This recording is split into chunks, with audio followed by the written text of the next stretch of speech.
Todas as quintas-feiras, à noite, um homem ia nadar numa piscina coberta. Esse homem tinha um costume muito estranho. Ele corria até à água, molhava o dedão do pé, depois então é que subia no trampolim, na zona mais alta, até parecia que era colega da Mariana, e com um esplêndido salto mergulhava na água. Ele era um exímio nadador.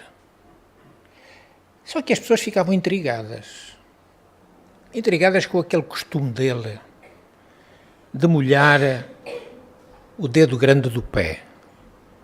Sempre o fazia impertrivelmente antes de saltar na água. Um dia, alguém ganhou coragem e perguntou-lhe qual a razão desse hábito, porque é que ele fazia aquilo.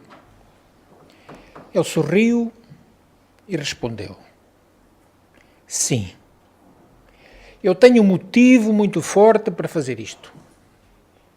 Há alguns anos, eu era professor de natação de um grupo de homens. O meu trabalho era ensiná-los a nadar e a saltar do trampolim. E uma certa noite, como não conseguia dormir, eu fui até à piscina para nadar um pouco. Como professor de natação, eu tinha uma chave para entrar no clube. Não acendi a luz, porque conhecia muitíssimo bem os cantos à casa, conhecia muito bem os lugares, e acima de tudo brilhava uma lua intensa através do teto de vidro da piscina. Quando estava sobre o trampolim, observei a minha sombra na parede em frente, com os braços abertos, e aquela imagem chamou-me a atenção. A minha silhueta projetada na parede formava uma magnífica cruz. Em vez de saltar, fiquei ali parado, contemplando aquela imagem. E naquele momento pensei na cruz de Jesus Cristo e tentei refletir no seu significado. Eu não era cristão, mas quando criança aprendi um cântico cujas palavras me vieram à mente e me fizeram recordar que Jesus se tinha sacrificado por amor à humanidade. Não sei por quanto tempo fiquei ali parado. Estava sobre o trampolim, com os braços abertos, e ainda hoje não compreendo porque é que não saltei para a água. Finalmente, desci e fui até à escada para entrar na água. Quando os meus pés tocaram, apenas o ar. Percebi que a piscina estava completamente vazia. Na noite anterior, tinham esvaziado a piscina e eu não me tinha apercebido. Senti um tremor no corpo e um calafrio na espinha. Se eu tivesse saltado, seria o meu último salto. Naquela noite, a imagem da cruz na parede salvou a minha vida. Ali mesmo, agradeci a Jesus por ter permitido que eu continuasse vivo. Fiquei por algum tempo ajoelhado à beira da piscina. Aquela situação havia mexido profundamente com a minha alma. E daquele dia em diante, meus valores se modificaram sensivelmente. E por fim, este homem perguntou ao seu interlocutor: agora você compreende porque é que eu molho o dedão antes de saltar na água? É para me certificar se a piscina está mesmo com água. Então, acima dos acontecimentos corriqueiros do nosso dia, existem forças que regem todas as coisas. Forças de acordo com as próprias leis soberanamente justas do nosso Criador. Assim, nunca pensemos que certas situações aconteceram por obra do acaso. Todas, sem exceção, estão mergulhadas no pensamento divino, como peixes estão mergulhados num grande oceano. Dessa forma, nunca deixemos de dar graças por tudo o que nos acontece, pois só acontece com a permissão de Deus nosso Pai. Ele é misericordioso, é justo, é bom. Conta-se também que um grande conquistador mongol dos tempos idos do passado tinha como animal de estimação um falcão. Com ele saía muitas vezes a caçar. Era seu amigo inseparável. Certo dia, numa das suas inúmeras jornadas, com a companhia do seu falcão, sentiu muita sede. Aproximou-se de um rochedo, de onde saía um filete de água. Aquele filete brotava da própria rocha.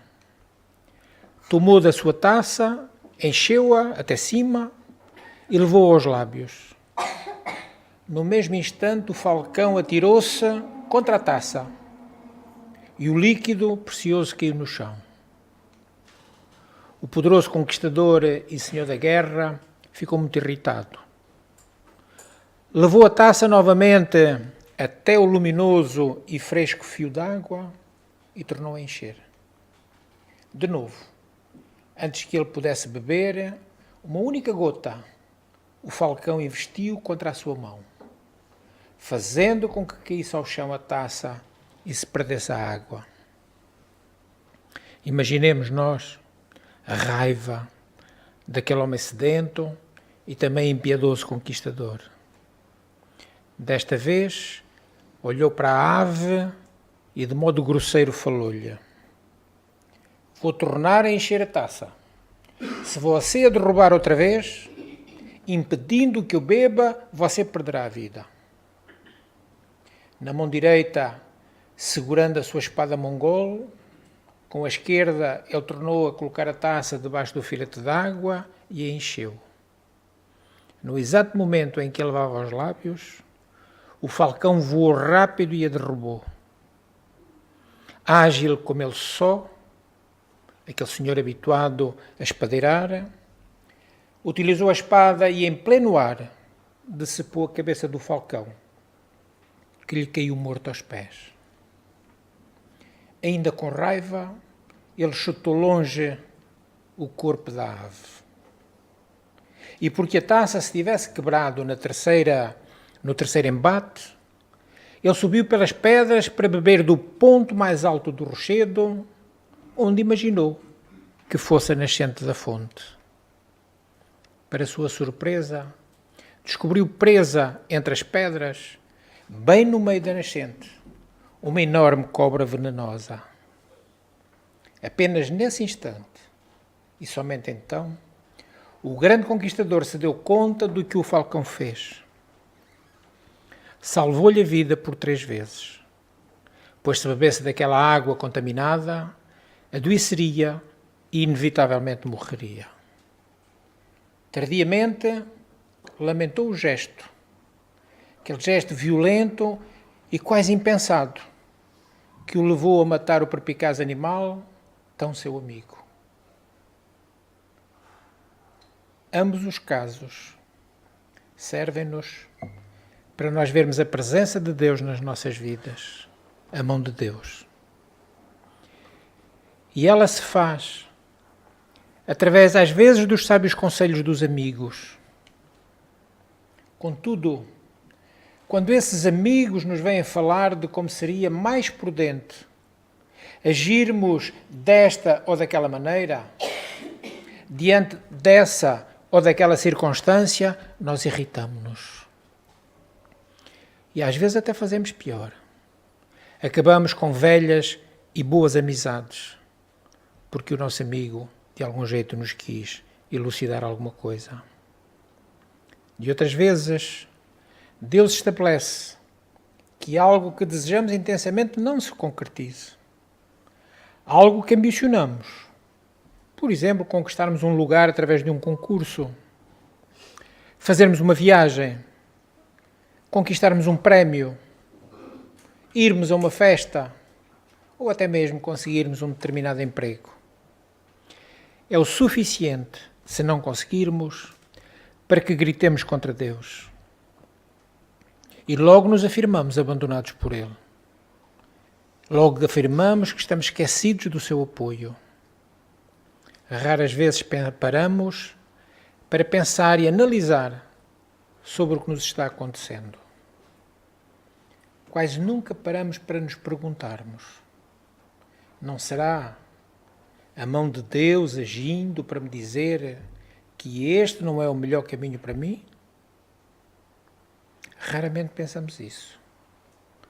A espiritualidade superior nos tem ensinado que quando com fé, com esperança, com sentimento pedimos alguma coisa a Deus, Ele só não nos concede por dois motivos.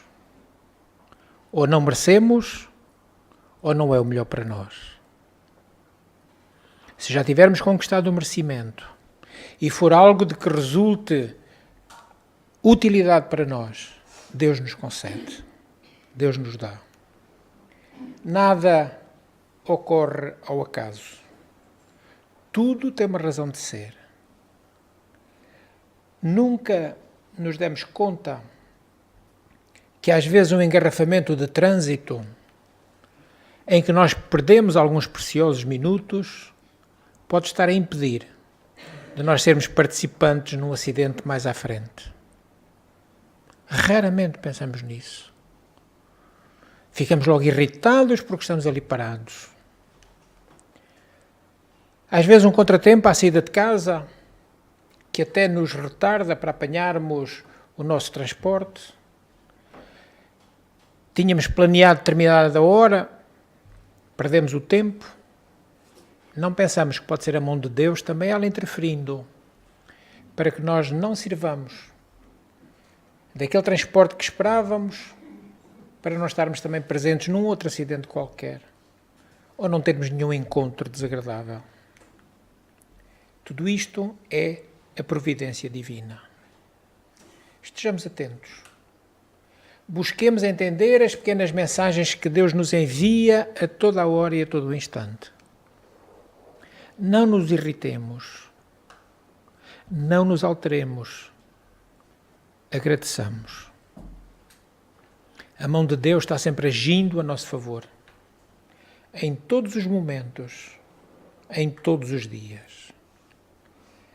Analisar o que ocorre connosco é importante, claro.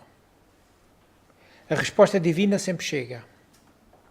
Embora, de modo geral, não exatamente como nós queremos.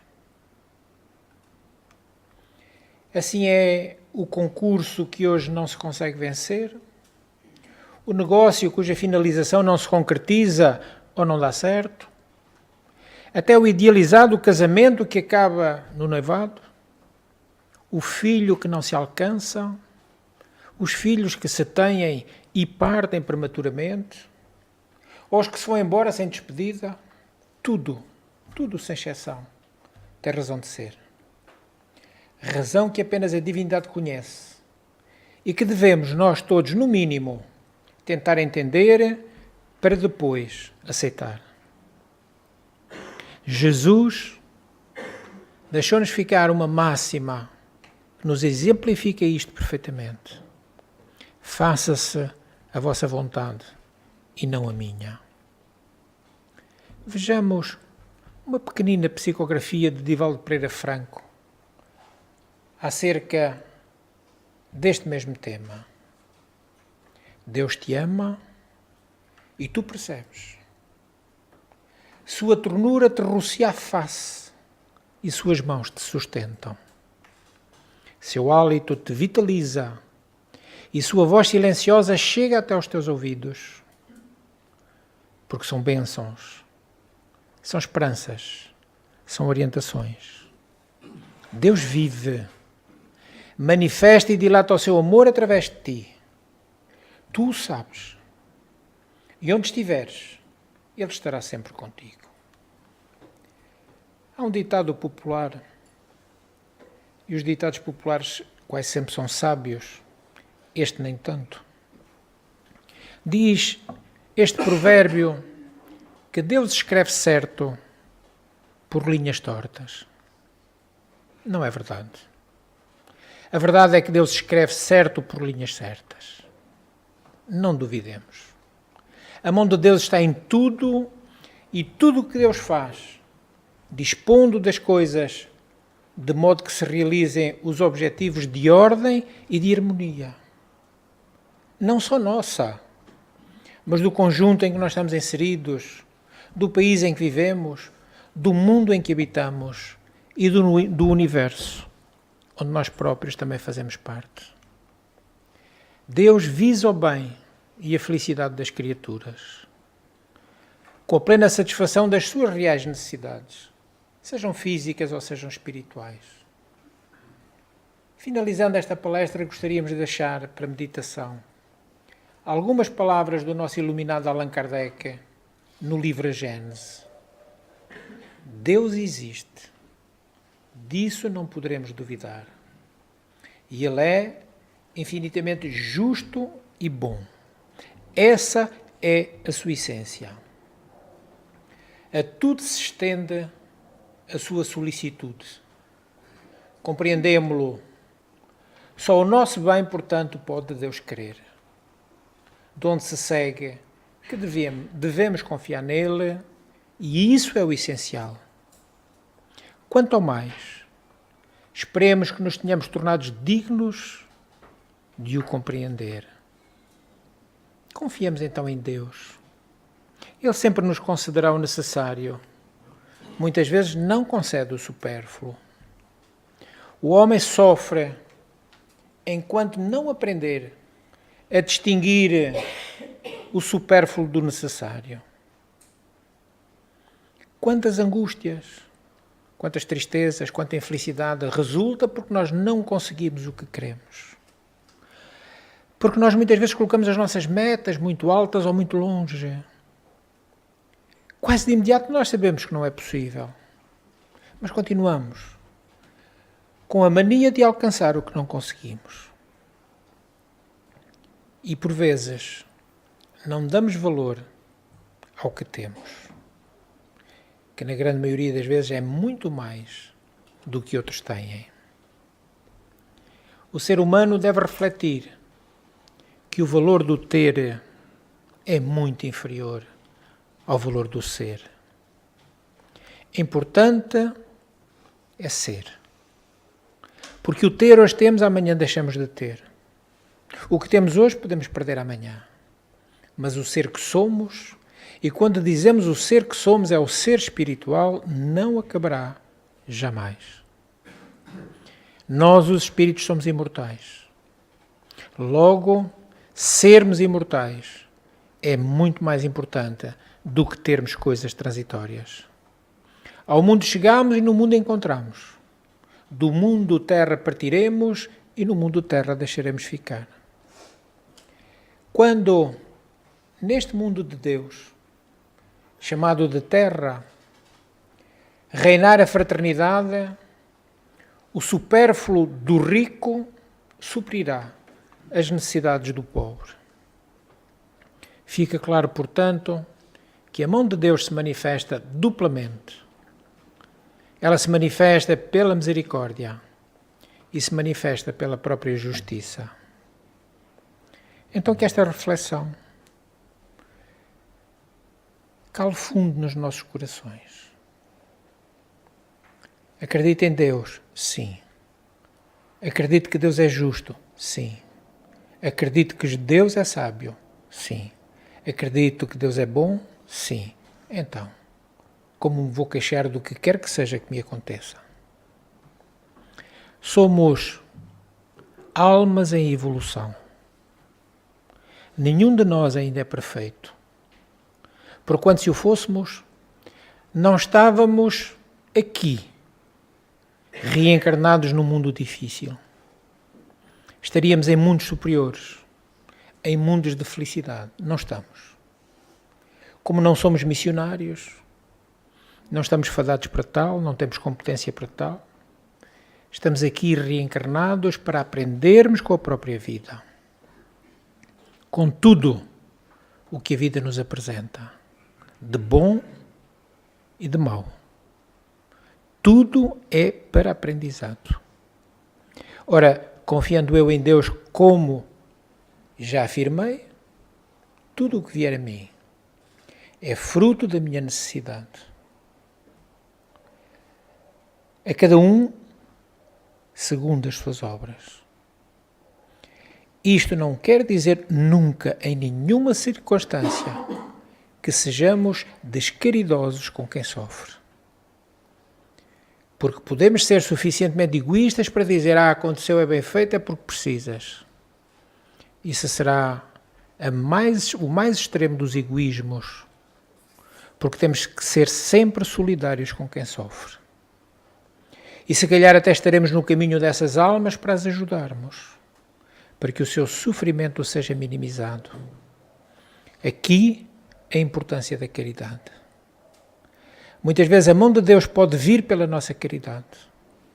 A mão de Deus para o outro que está necessitado. A mão de Deus para nós que estamos dividindo o que tivermos. Então seja esta a reflexão desta noite. E que durante todo o tempo que ainda aqui nos mantivermos, ela fique batendo nas nossas mentes, a fim de que fique um conhecimento adquirido para nunca mais perdermos, de saber que Deus é bom e Deus é justo. Hoje e sempre Ele nos abençoe.